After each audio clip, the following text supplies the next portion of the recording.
Quantos aqui Jesus está feliz com você? Diga amém. Eu fiz a pergunta ao contrário aqui do pastor Rubinho. Amém. Eu quero ler um texto, mas eu queria ter um tempo para a gente orar também, um pouquinho mais. Texto nosso base de hoje, Mateus capítulo 9.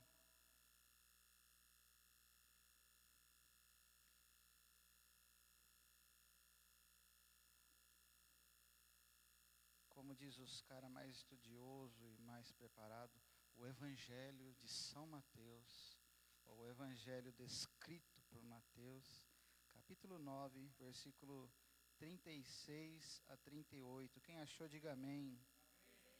Diz assim aqui na minha Bíblia: vendo ele as multidões, versículo 35 ao 38.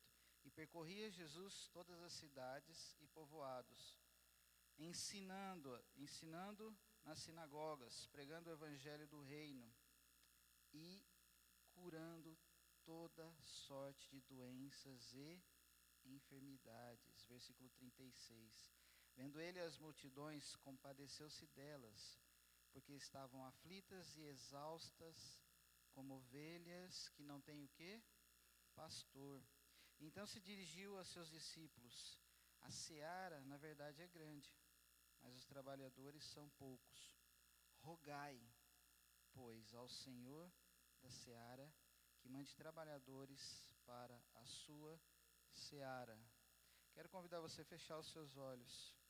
A gente vai exaltar uma canção aqui de engrandecimento a esse Deus que nos chamou, que nos escolheu, que nos transforma todos os dias pela ação do Espírito Santo. Eu quero convidar você a declarar essas palavras a Ele nessa manhã, como uma oração, como uma entrega, como uma declaração do quanto você precisa e depende dEle. Grande é o Senhor e muito digno de louvor. Na cidade do nosso Deus, seu santo monte. Diga essas palavras a Ele. A alegria de toda a terra.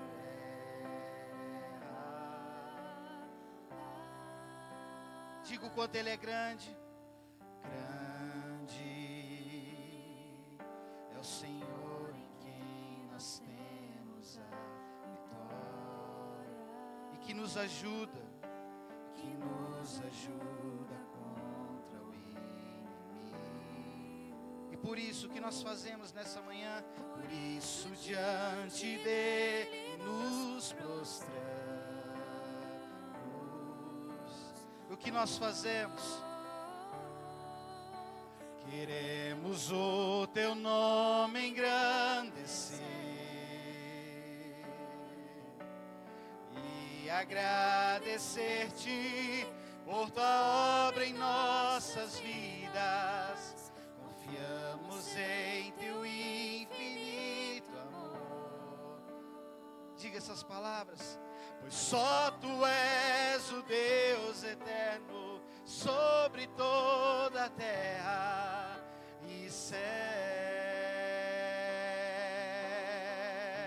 Queremos o teu nome. Erga sua voz e diga: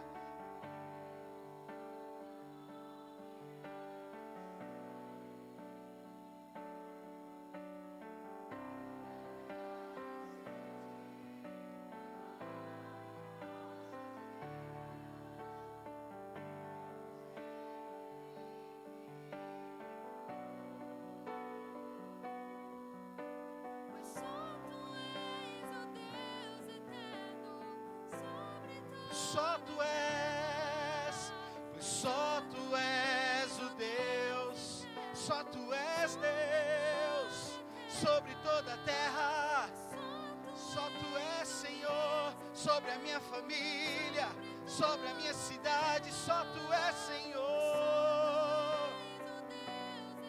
Aleluia. Queremos as nossas vozes.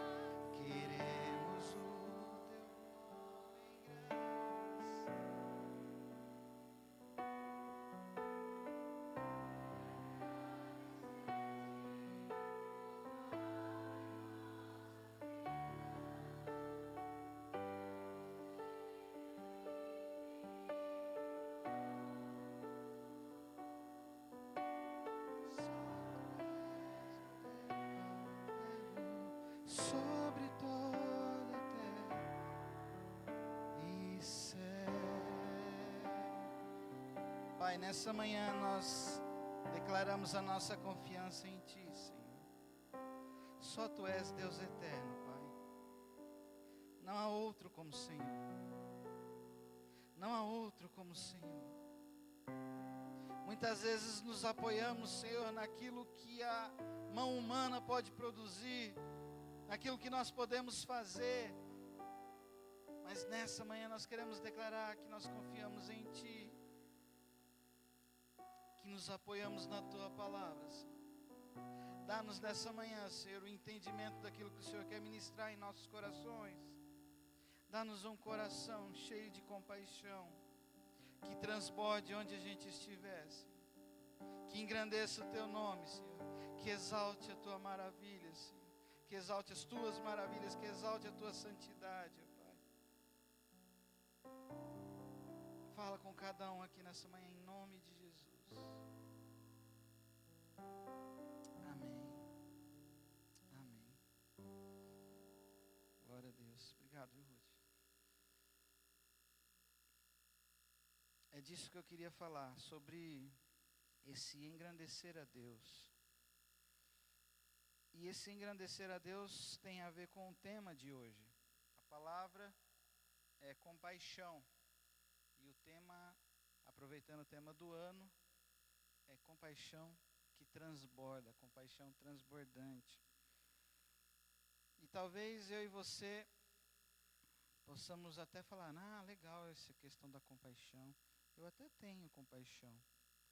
Eu acho que a gente está muito aquém daquilo que a gente pode e deve ser. E aí eu tenho muito temor para falar isso, porque às vezes, eu tenho a tendência de sempre me reduzir muito, pastora Miriam? Miriam que fala isso. Adriano, se converta. Mas eu entendo que a minha luta contra a carne, ela é muito grande, ela é muito feroz. E eu todos os dias preciso matar a minha carne. Preciso me batizar todos os dias, para que o velho homem seja sepultado e que o novo de Deus sempre ressurja. E quando a gente fala em compaixão, a gente está falando de um sentimento muito poderoso na vida do cristão. E por que eu falo que ele é muito poderoso? Porque talvez a gente é expert em sepultar as pessoas, em criticar as pessoas, em matá-las com as nossas acusações, com os nossos olhares de laser que julga, que questiona. Que quando a pessoa está passando por algum problema, é muito mais fácil a gente falar, deve estar em pecado, só pode ser. Bateu o carro, deve estar em pecado. Perdeu o emprego, não orava suficiente. Deu problema no casamento, também não vem na reunião de casais que acontece todo sábado, que inclusive ontem tinha pouca gente aqui e muitos casais na igreja. A gente tem essa tendência. Mas a compaixão, ela vai muito além disso. Porque a compaixão é um sentimento que Jesus expressou nesse texto aqui de forma grandiosa e de uma forma tão abrangente que ela atinge eu e você. E por que ela atinge eu e você? Ela não só atinge com o amor dele, mas ela atinge também com uma responsabilidade. Eu e você temos uma responsabilidade diante dessa compaixão. Eu não vou trabalhar muitas questões aqui para a gente não ficar maçante, até porque eu já estou cronometrando também. Mas o termo compaixão, por exemplo, existem vários significados. Se você pegar o latim, compassio significa você sofrer com a dor do outro. Os termos em grego e hebraico, eles têm uma conotação de que é algo que está aqui nas entranhas, que é algo que dói. E é interessante que o judeu, ele tem essa concepção de que muitas coisas que são na alma, elas se manifestam no corpo. O corpo, os nossos órgãos, eles têm uma certa representatividade. Se você duvida que eu estou falando, Isaías fala isso, Isaías 49, Jeremias 31, Provérbios, Salmos 26. Vários textos falam sobre essa dor que sai de dentro. E é isso que eu quero trabalhar aqui nessa manhã, porque essa compaixão transbordante, ela precisa ser algo que movimenta aqui a gente de uma forma tão forte, tão poderosa, que a gente deixe de lado todo tipo de preconceito, de questionamentos, e ame verdadeiramente. E ame de forma muito semelhante como Jesus nos ensina. Lucas 7, 11 a 17, por exemplo, tem uma passagem de uma mulher que estava enterrando o seu filho.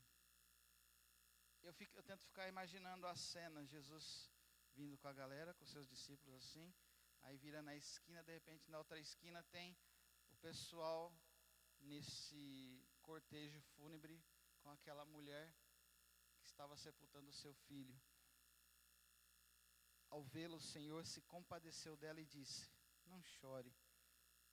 Marcos 1, 41, por exemplo, Jesus ele é movido de compaixão e estende as suas mãos sobre, se não me engano, o cego, ou alguém que estava doente, eu não me lembro a passagem em si, eu só notei trechos aqui. Movido de compaixão. É engraçado que daqui eu já começo a imaginar, puxa vida, já dava para ter tirado até uma reflexão daqui. Que combustível é esse que moveu Jesus a ponto de olhar para essas pessoas e falar quanto elas estão sofrendo e o quanto eu quero ajudar e o quanto eu quero fazer. Marcos 14, por exemplo, Jesus ele sai do barco e ele vê uma grande multidão e diz o texto de Marcos 14 que ele teve compaixão daquelas pessoas e curou os doentes. Marcos 20, por exemplo, tem outro texto que fala que Jesus é movido de compaixão e toca os olhos do cego. E eu fiz aqui uma breve reflexão, que a compaixão é como um combustível. Eu fiz essa pergunta. Ela é um combustível que impulsiona o agir em favor do outro. Ela é um combustível que faz a gente se importar com o outro. Ela é um combustível que faz a gente servir ao outro. Se eu fosse só parar aqui, eu já teria aqui uma reflexão para a gente trabalhar nessa manhã. Mas eu quero falar o que o texto diz. Até porque eu vi uma mensagem, já faz algum tempo, de um pastor que eu gosto muito de ouvir também, que é o pastor Ronaldo Lidório, em que ele falava como ter um coração compassivo. Como a gente tem um coração que tem compaixão. E ele trabalhava essa questão, dizendo que, primeira coisa, para eu ter compaixão, eu preciso orar, porque essa compaixão vem de Deus. Não vem do meu esforço humano. E aí ele colocava, eu não lembro os textos, mas eu me lembrei na hora de Salmo 51. Né? Cria em mim um coração puro e renova em mim um espírito reto. Então era a oração de um salmista pedindo: Senhor, esse coração aqui é muito falho, eu quero ter um coração igual ao teu. Aí ele trabalhava também que não basta, ou melhor, além de você, para você ter um coração compassivo, você tem que orar muito, mas também você tem que andar com pessoas que têm esse mesmo sentimento. Lembrando que compaixão é um sentimento. E aí ele dizia que, olha, vocês lembram do exemplo de Barnabé? Barnabé era alguém que desde Atos 4, Atos 11, Atos 15, que vem demonstrando esses sentimentos cada vez mais explícitos de compaixão para com as pessoas, doando tudo o que tinha, alcançando as pessoas através da palavra, tendo compaixão daquelas pessoas que Paulo falava: meu, esse cara aqui é muito ruim para andar comigo. Barnabé pegava ele e falava: vamos lá que eu vou te ajudar na caminhada, eu vou te ensinar. E aí, o pastor Ronaldo Lidório fala isso também, que orando, se associando com pessoas que têm esse mesmo sentimento. E ele também diz na sua palavra que é se aproximando daqueles que estão aflitos. Para ter um coração compassivo, na concepção dele, na mensagem dele, ele trazia todas essas questões. E aí, para se aproximar das pessoas que estão aflitas, ele lembrava do texto de Tiago.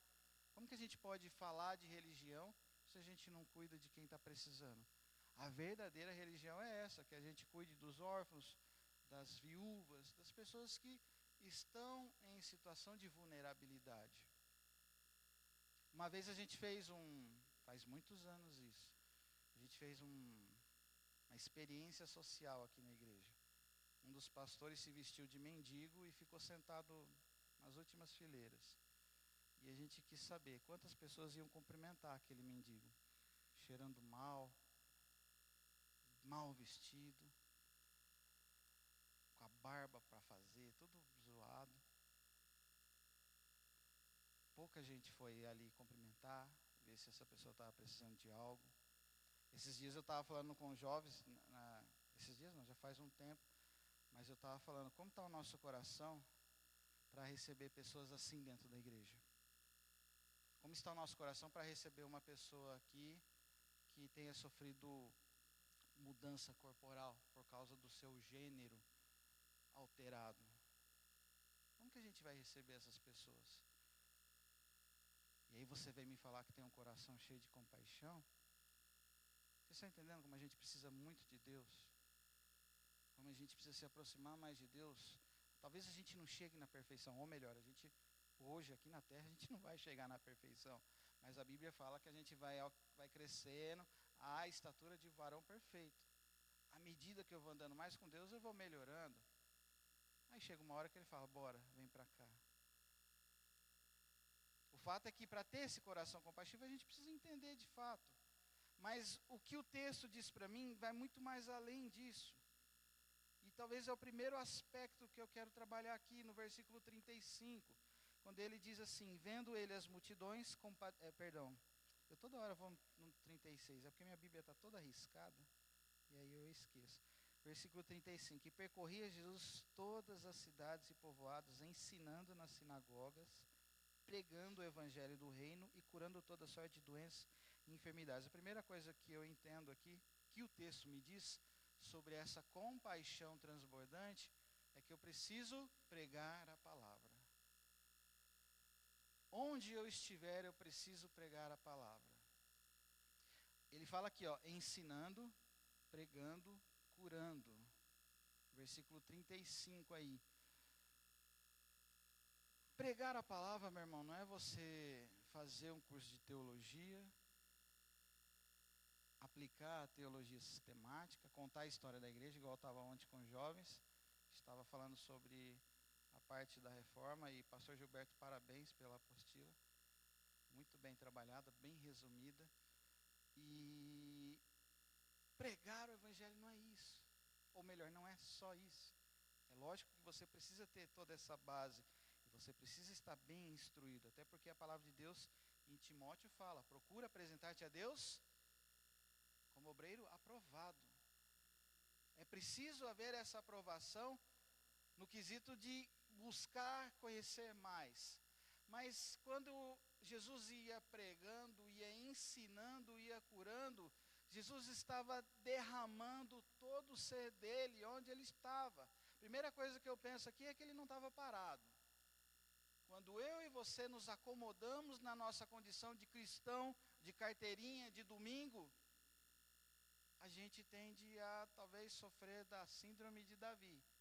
Vou ficar olhando tudo pela janela, deixa a vida passar, que eu estou numa boa. É preciso haver movimento em mim e em você, para que essa palavra seja pregada. E a primeira atitude que eu vejo aqui, e no ponto dessa reflexão, é justamente essa. Para ter esse coração, essa compaixão transbordante dentro da minha vida, eu preciso expressar quem Jesus é em mim. Só pode dar algo aquele que tem algo. O que Jesus tem sido na minha vida e na sua vida?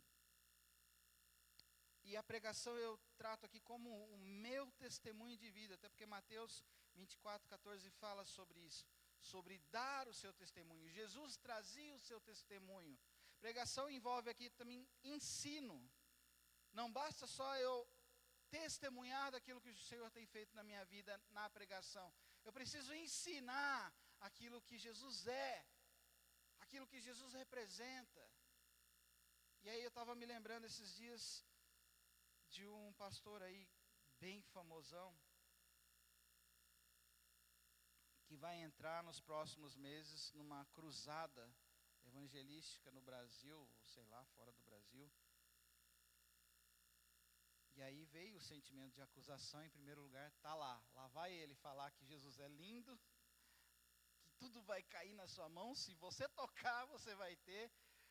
Mas aí também veio o sentimento de conversão, né, o sentimento de alguém convertido. Eu falei, eu quero orar para que o Senhor use esse rapaz, para que não saia da boca dele palavras para agradar pessoas, mas que seja a palavra de Deus sendo pregada. Se vai fazer uma cruzada, se ele tem esse poder ou essa influência grandiosa para poder fazer uma cruzada evangelística no Brasil, a nível Billy Graham, então, Senhor, por favor, meu Pai do céu, ajuda esse jovem a pregar a palavra. Não é falar das coisas lindas, mas é falar do que o Evangelho é. O Evangelho é confronto, o Evangelho é mudança de vida. Não tem como eu vir aqui e falar para você das 1000 maravilhas que o Senhor pode fazer, se eu não disser para você o sacrifício que eu tenho que fazer todos os dias para vencer essa carne, para vencer esse corpo carnal, para dizer não ao pecado, para lutar contra as influências do mundo. A gente viu aí esses dias, e está bombando esse tema da adultização, crianças e jovens usando o celular para fazer coisas horrendas. Papai e mamãe, vovô, olhe o celular dos seus filhos e dos seus netos. Olhe, pelo amor de Deus.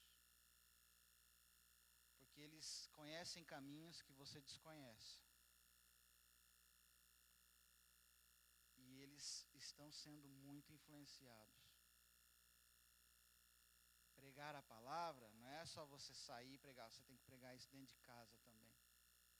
É ensinar os nossos filhos, é ensinar eles o que é de fato o Evangelho. E torcer para que a decisão depois seja correta, ainda tem isso. Depois que eles decidam continuar na tua presença.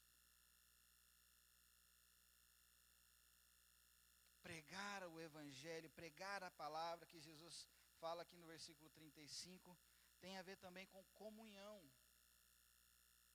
É o meu testemunho, é o meu ensino, meu não, né? Lógico que eu estou falando daquilo que Deus faz na minha vida, para que eu possa comungar com os outros, e entra justamente no outro termo, comunhão. Eu prego para as pessoas aquilo que o Senhor tem feito na minha vida, eu ensino para elas o que é Jesus, quem é Jesus, o que Ele representa na minha vida, mas eu também tenho comunhão com essas pessoas. Isso é pregar a palavra. Isso é demonstrar inicialmente o que é ter uma compaixão transbordante dentro de nós. Quando eu olho para alguém e eu quero falar daquilo que Deus tem feito na minha vida, eu creio que esse sentimento de compaixão, ele começa a se acentuar dentro de mim. É como as emoções. Emoções são situações separadas que a gente vai vivenciando, que se transformam em sentimento à medida que a gente vai trabalhando elas. As emoções que Jesus teve ao ver essa multidão, provavelmente são as emoções que fazem referência à própria palavra compaixão. Ele sentiu dor pelo pesar da multidão. Ele sentiu dor por aquilo que a multidão estava vivenciando. Ele ficou triste por conta do pecado que aquele povo vivia. Ele ficou triste porque aquelas pessoas andavam como pessoas que não tinham pastor. E a gente vai chegar logo nesse ponto aqui. O texto que me faz pensar é o texto que Paulo fala mesmo para Timóteo, lá em 2 Timóteo 4:2. Prega a palavra, insiste, a tempo e fora de tempo, admoesta, repreende, exorta com toda a longanimidade e doutrina. E esses dias eu acho que eu estava falando justamente sobre esse texto, não sei se foi com os jovens ou se foi numa escola bíblica, que pregar a tempo e fora de tempo é muitas vezes falar quando eu não estou com vontade de dizer. Que eu me lembrei do testemunho da Gabi, numa das vigílias. quando ela atendeu uma cliente lá e ela não queria falar nada. Mas pregar a palavra é quando muitas vezes eu não quero falar nada e o Espírito Santo me impele a dizer aquilo que Ele tem feito na minha vida.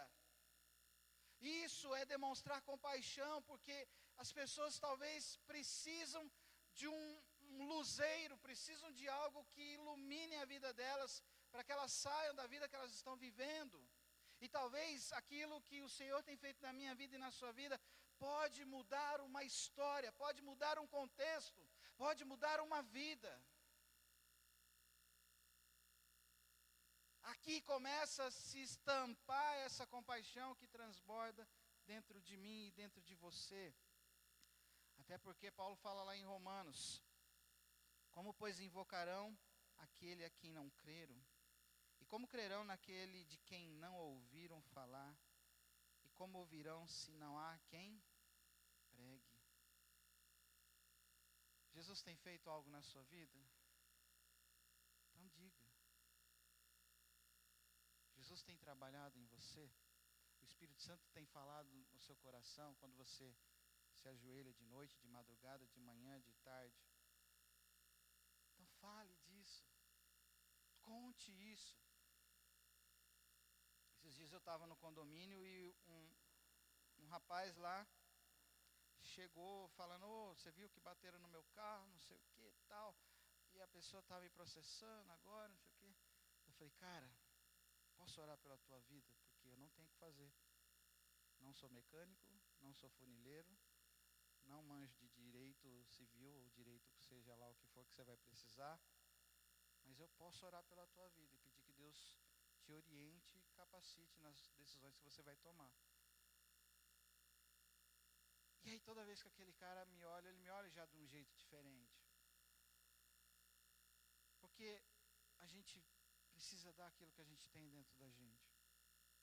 E talvez pessoas vão esperar de mim e de você essa atitude. Até porque Jesus fala lá em Marcos: ide por todo mundo e pregai o evangelho a toda criatura. O segundo aspecto da nossa reflexão de hoje, em como ter essa compaixão transbordante, é ter o mesmo sentimento de Jesus. Versículo 36. Vendo ele as multidões, compadeceu-se delas, porque estavam aflitas e exaustas, como ovelhas que não têm pastor. Engraçado que esse texto, ele é dito em Marcos 6 também, Jesus fala sobre isso, em alguns outros textos da Bíblia. Se você pegar, por exemplo, os textos de Jeremias, acho que Jeremias 34, se não me engano, alguns textos de Isaías, retrata muito o que era um povo que não tinha pastoreio. E o que está falando aqui, nesse aspecto da compaixão, é que muitas vezes as pessoas eram subjugadas. A liderança vinha e jogava um peso sobre elas, daquilo que elas, você tem que fazer, você não tem que, isso você pode fazer, isso você não pode fazer, você tem que seguir assim, você tem que seguir assado, e as pessoas não eram amadas. Eu posso te ensinar um monte de coisa do que é certo e do que é errado, mas se antes eu não amar você, meu ensino não tem nenhum valor.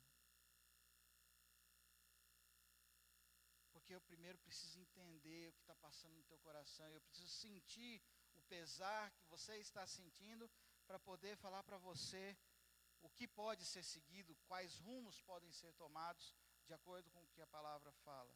O problema é que a multidão, e aqui principalmente na época de Jesus, os líderes religiosos só lhe impunham a lei, só lhes imputavam aquilo que precisava ser feito. Por isso que o pastor Gilberto hoje, falando sobre a parábola do jovem rico, demonstrou muito bem como Jesus tratou aquilo. Não se trata de seguir a regra, uma lei específica, não se trata de fazer isso, fazer assado, se trata de entregar a sua vida por completo a Deus. Se trata de se arrepender dos seus pecados, renascer de novo. Seguir a Jesus pagando o preço que for. Que preço eu e você temos pago para seguir a Cristo? Será que o primeiro vento que soprar contra mim e contra você vai não vai nos abalar ou vai nos derrubar? Será que a gente segue? Eu vou torcer para que o pastor Rubinho e a pastora Márcia estejam lá na vigília orando por mim. Tomara que eles estejam orando por mim. É lógico que eles vão estar orando por você. E o que eu e você temos feito? Será que a gente espera que pessoas resolvam os nossos problemas espirituais e emocionais? Ou a gente entende que ter o mesmo sentimento de Jesus é realmente pagar o preço, é se importar, é deixar de lado tudo que é carnal dentro de nós? É por isso que eu gosto uma passagem de Filipenses capítulo 2. Eu quero convidar você a abrir comigo. Filipenses capítulo 2.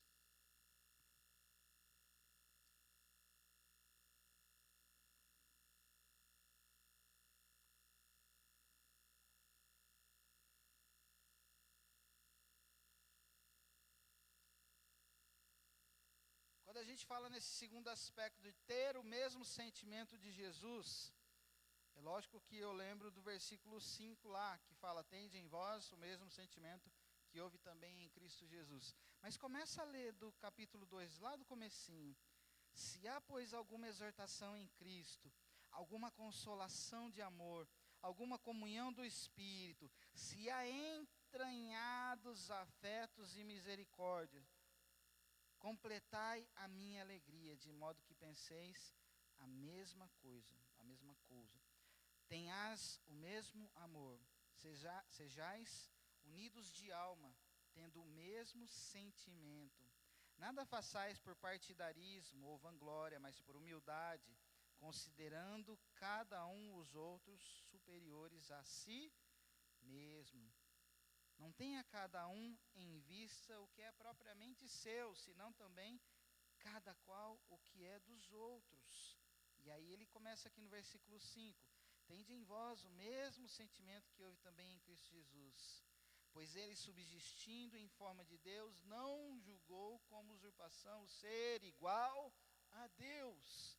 Antes, a si mesmo se esvaziou, assumindo a forma de servo, tornando-se em semelhança de homens, e reconhecido em figura humana. A si mesmo se humilhou, tornando-se obediente até a morte de cruz. E vai.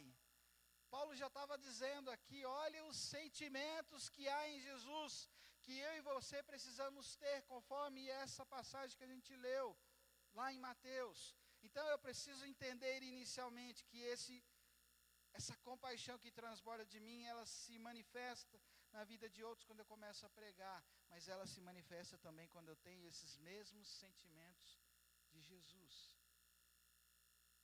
Não é do que eu quero, não é do meu jeito, não é como eu acredito, mas é como Jesus quer para a minha vida. Se for necessário se humilhar, se humilhe, mas demonstre compaixão pelo próximo.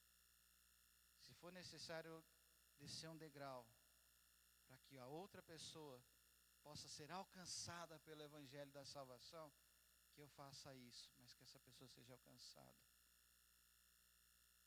Às vezes a gente quer ganhar as coisas no grito, na briga. E essa é a nossa grande luta. Eu não quero que os meus sentimentos me levem para longe de Deus, mas eu quero que os meus sentimentos me aproximem mais de Jesus. Se eu fosse olhar por esse texto aqui, eu já falava: a gente não precisa de psicólogo, a gente precisa seguir a Jesus. É lógico, a gente precisa seguir a Jesus, mas a gente precisa de pessoas que nos orientem a trabalhar as nossas emoções, os nossos sentimentos, para que a gente entenda que essa é uma luta diária e é uma luta constante. Afinal de contas, todos os dias eu e você vamos estar de frente a essa muralha que se levanta contra nós, que é a nossa vontade contra a vontade de Deus. Jesus aqui nesse texto de Filipenses, através das palavras de Paulo, ele deixa muito claro que não tem como eu ter um coração compassivo, não tem como eu ter uma compaixão transbordante, se eu não ter esses mesmos sentimentos que Jesus. Então, meu queridão, minha queridona, servos do Senhor, eu lhes digo nessa manhã que a gente precisa todos os dias lutar contra a carne e contra os nossos desejos. E se humilhar, e se prostrar, e colocar o rosto em terra e falar: Senhor, não deixa que a minha carne fale mais alto. Esses dias eu estava falando aqui, numa das aulas da escola bíblica, que eu passei por uma situação com algumas pessoas, com algumas questões, que eu fiquei um tempo lá fora no culto tentando resolver, tinha perdido a ceia naquele culto, para tentar mostrar que existem regras, que existem coisas que precisam ser seguidas, mas dentro do meu coração a raiva começou a se tomar, começou a crescer, e eu comecei a falar: Senhor, tira de mim, tira de mim, tira de mim, porque a raiva está aumentando, a vontade de está aumentando. Ou vai dizer que você nunca teve isso? Acho que não, né? Né, pastor? Pastor Rubinho sempre fala, né? Às vezes vocês é que fazem, vocês não têm nada, eu é que tenho. Eu acho que Colossenses 3,12 fala muito bem sobre isso. Ele diz assim: revesti-vos, pois, como eleitos de Deus, santos e amados, de entranhas de misericórdia, de bondade, humildade, mansidão, longanimidade. Se algo pode nos mover, e a gente já tem dentro de nós, é o fruto do Espírito: amor, alegria, paz, longanimidade, benignidade, fé, mansidão, domínio próprio. São coisas que eu e você precisamos buscar todos os dias para poder vencer aquela pessoa que vai se levantar contra nós, que vai nos acusar, aquela pessoa que age de forma diferente. Afinal de contas, que tipo de compaixão transbordante eu quero ter, se eu não saber me submeter àquilo que o Senhor tem colocado na minha vida, para que eu faça? Se eu não ser obediente. E é justamente o outro ponto da nossa mensagem. Obedecer ao chamado de Jesus, versículo 37 e 38, diz assim, espera aí que eu vou correr aqui, 37 e 38, e então se dirigiu aos seus discípulos: a seara na verdade é grande, mas os trabalhadores são poucos. Rogai, pois, ao Senhor da seara, que mande trabalhadores para a sua seara. Então a gente já aprendeu aqui que para ter uma compaixão que transborda, eu preciso expressar a palavra de Deus, o testemunho daquilo que Ele tem feito na minha vida. Mas eu também preciso ter esses sentimentos que Jesus teve e trabalhá-los em minha vida todos os dias, todos os dias. O que eu disse? Todos os dias. Não tem folga. Não vai ter aquele dia que você vai falar: eu estou de boa hoje, hoje não tem culto, hoje não tem leitura da Bíblia, já fiz tudo. Está tudo certo, está tudo pago. É igual o Adriano quando vai na academia. Ele está tudo pago, aí depois ele arrebenta o resto do dia. Tem crente que faz isso. Ora, eu fui no culto essa semana, mas o resto da semana esqueceu o que é ser obediente. Esqueceu o que é disciplina. Esqueceu o que é buscar a Deus intensamente. E esse segundo aspecto, Jesus está falando aqui de forma bem incisiva aos seus discípulos, porque ele diz: olha, a seara é muito grande. Onde eu e você estivermos, sempre vai ter alguém que precisa dessa compaixão manifesta na vida deles. Pode ser até crente ou pode até não ser, mas eu e você somos instrumentos de Deus para manifestar essa compaixão. Ou não. Se somos, então vamos ser obedientes à sua voz, vamos ser obedientes ao seu chamado, vamos ser obedientes àquilo que o Senhor quer que a gente faça como igreja. A seara é grande.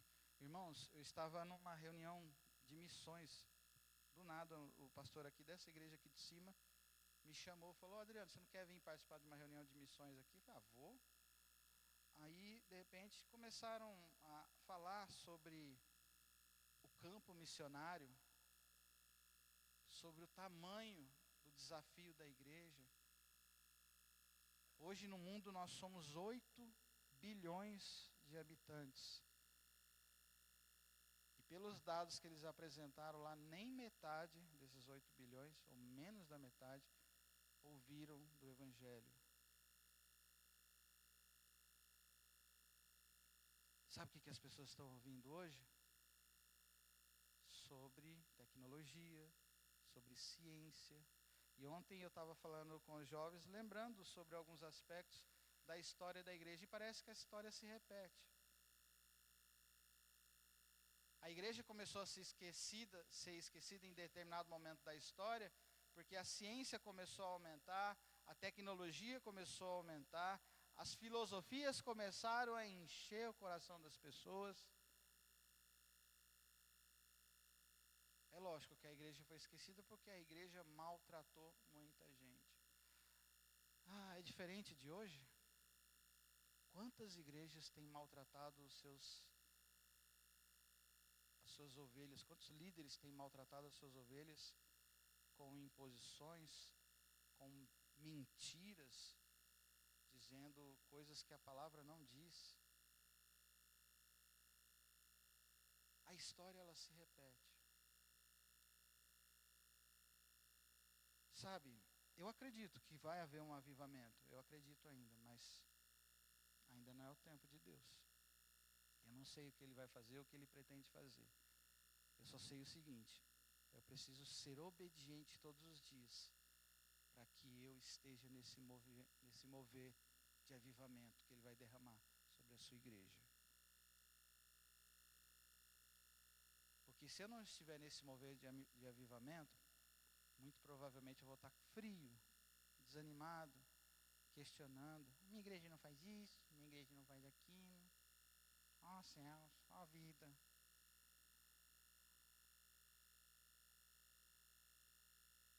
É individual, meu irmão, minha irmã. Essa busca é individual, é minha e é sua. Oração é individual, é meu, é seu esse compromisso. Obedecer a esse chamado. Por isso que Jesus fala: rogai, peçam, supliquem, para que o Senhor mande trabalhadores. Dentre essas súplicas, dentre essas petições, dentro desse clamor incessante do meu coração, precisa estar também a minha própria vida. Senhor, não me deixe esmorecer ao longo da caminhada. Me fortaleça, me ajude, Espírito Santo. Não me deixe tomar essas decisões que vão me distanciar. Espírito Santo, esse sentimento aqui é carnal, é meu. Me oriente, me conduza. O que está faltando para mim e para você é justamente o que Jesus está falando aqui para os seus discípulos: roguem ao Senhor da seara, para que mande trabalhadores, e dentre deles eu seja um que esteja disposto a trabalhar, que esteja disposto a obedecer. Talvez eu e você não tenhamos muitos daquilo que a gente tem pedido ao Senhor, que a gente tem buscado conquistar. Talvez a gente não tenha tudo isso. E quero dizer para você, não tem problema. Porque aquilo que o Senhor tem preparado para mim e para você é muito maior do que a gente pode conquistar nessa vida. Isaías 6:8 diz assim: depois disso, ouvi a voz do Senhor que dizia: quem enviarei? Quem há de ir por nós? E quem há de ir por nós? É o Pai, é o Filho, é o Espírito Santo declarando: quem vai me seguir? Quem vai se dispor a ser enviado?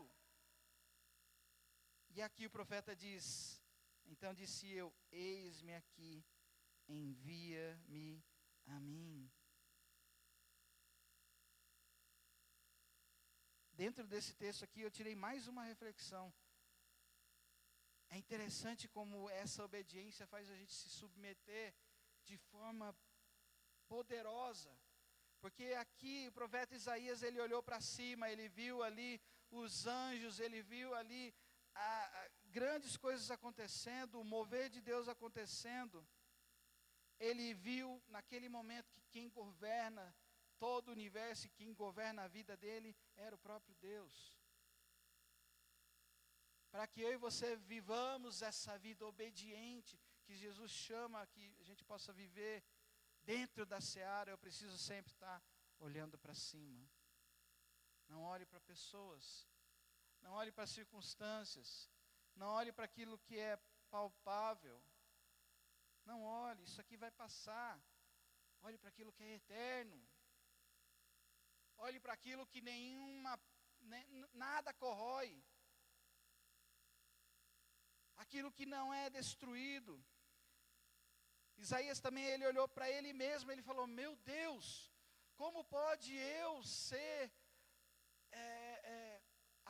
como eu posso ser tomado de tanta grandiosidade, sendo que eu sou tão falho? Isso é um sentimento que eu e você também temos que ter, diante desse andar em obediência. Eu não sou ninguém se o Senhor não estiver comigo. Eu sou dependente de Deus. Eu posso até ter talentos, eu posso até ter conhecimento, mas isso se dissipa diante da grandeza e da soberania do Deus da minha vida. Então não é pela minha força, não é pela minha capacitação, porque é Ele quem capacita.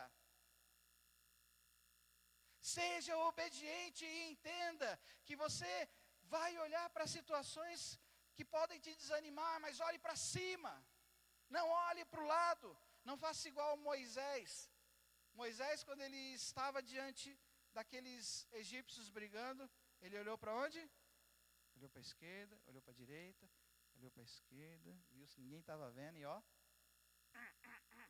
Orra, seu filho de Beelzebul. Ele não olhou para cima.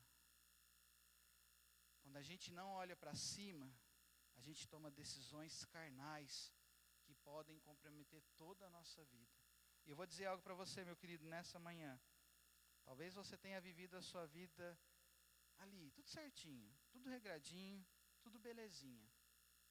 Um vacilo, pequeno que seja, pode destruir tudo que você construiu.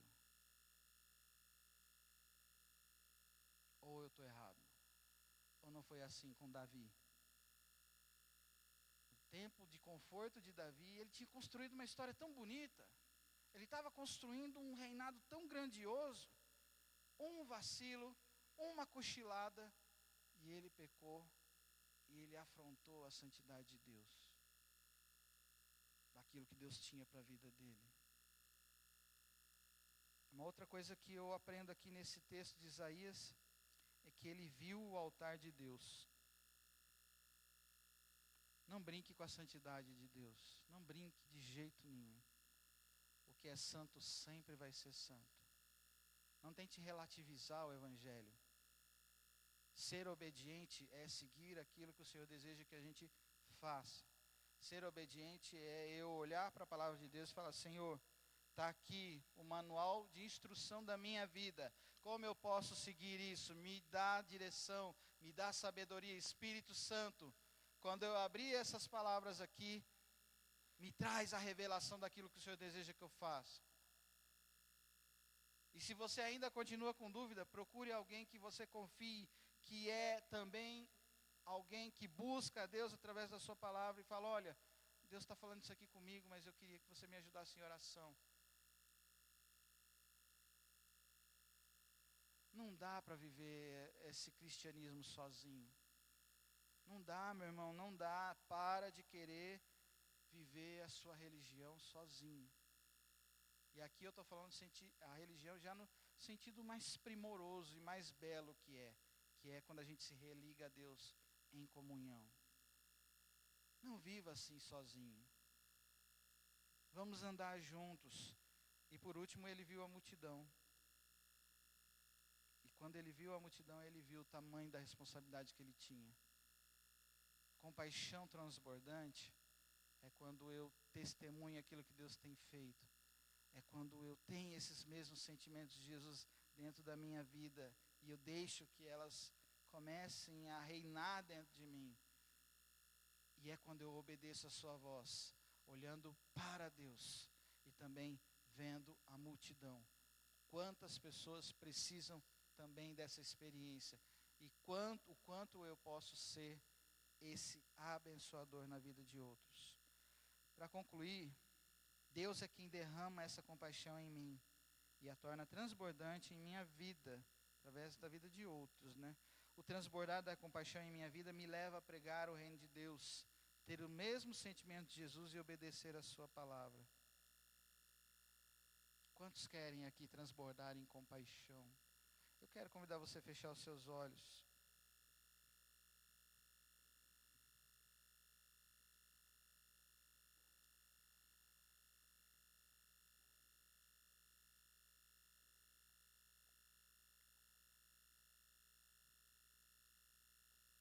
Como o seu coração tem se sentido nesses últimos dias? Qual é o nível de preocupação que eu e você temos tido para com as pessoas ao nosso redor? Não no sentido apenas de dar coisas, de suprir necessidades, mas de entender o que estava dentro delas. Para mim, essa manhã e essa palavra, ela faz eu refletir o quanto eu preciso olhar mais para a multidão e pedir que Deus me dirija cada vez mais. E pedir, Senhor, me ajuda a matar minha carne todos os dias, para que eu possa, junto com o irmão que está do meu lado, caminhar em santidade, caminhar em comunhão, caminhar em obediência, caminhar em ter esses sentimentos que há em Jesus, para que essas vidas e outras vidas possam ser alcançadas. A gente aqui não é aquela igreja inquisidora que obriga as pessoas a aceitarem a nossa verdade. Nós somos uma igreja que manifesta essa compaixão onde a gente estiver, se importando com aqueles que precisam de ajuda, que precisam de um renovo em suas vidas, que precisam de algo que os ilumine, que os traga para perto de Jesus. Eu quero, Senhor, ser um instrumento em tuas mãos, para que vidas sejam alcançadas, para que corações sejam transformados. Mas eu quero nessa manhã, Senhor, pedir, transforma primeiro o meu coração. Transforma, Senhor, a minha vida, Pai. Transforma-me, Senhor, a um nível, Pai, em que cada vez mais eu possa me lançar na Tua presença, testemunhar aquilo que o Senhor tem feito, pregar a Tua palavra. Que eu possa me importar com o outro, sofrer com aquilo que outro tem sofrido, mas caminhar junto com ele, mostrando para ele que há um Deus que pode superar, ajudar a superar toda e qualquer enfermidade, todo e qualquer problema, porque esse Deus a quem nós cremos, esse Deus que nós servimos, é um Deus que realiza coisas grandiosas segundo o seu querer, segundo a sua vontade. Talvez existam pessoas que eu e você conheça, que estão desenganadas da vida. Talvez existam pessoas que talvez eu e você conheça, que neste momento estão com uma enfermidade terminal. Compete a mim e a você ser instrumentos de Deus na vida dessas pessoas, e mostrar a elas que Deus está no controle de tudo, de que existe um Deus que é soberano sobre todas as coisas, que compete a mim e a essas pessoas a qual nós andamos juntos, mostrar que precisamos olhar sempre para o alto e confiar naquilo que Deus tem reservado para nós, seja em vida ou seja em morte, seja em qualquer situação, Deus é soberano sobre todas as coisas. Não é a nossa vontade que deve imperar, é a vontade dEle em nossas vidas. Senhor, ajuda-nos a ser esses instrumentos, ó Pai, que pregam a verdade, que declaram a Tua palavra, que são obedientes à Tua voz. Eu quero te convidar mais uma vez agora a colocar a mão no seu coração. Coloque a mão no seu coração. E repita essa oração comigo. Diga: Jesus, Tu és o Senhor da minha vida. Tu és o Senhor de tudo. Nessa manhã, eu me rendo à tua santidade. Nesta manhã, eu me rendo ao teu senhorio. E eu me entrego por completo a ti. Eu entrego a minha vida por completo a ti. Senhor Jesus, perdoa os meus pecados. Senhor Jesus, eu me arrependo das atitudes que eu tenho cometido, que afrontam ao Senhor, que afrontam a tua santidade. Diga assim: Jesus, escreve o meu nome no livro da vida. Continue com os seus olhos fechados. Existe alguém aqui nessa manhã que fez essa oração pela primeira vez? Se você fez essa oração pela primeira vez, quero convidar você a levantar a sua mão. Se você orou assim, entregando a sua vida para Jesus pela primeira vez, levante as suas mãos.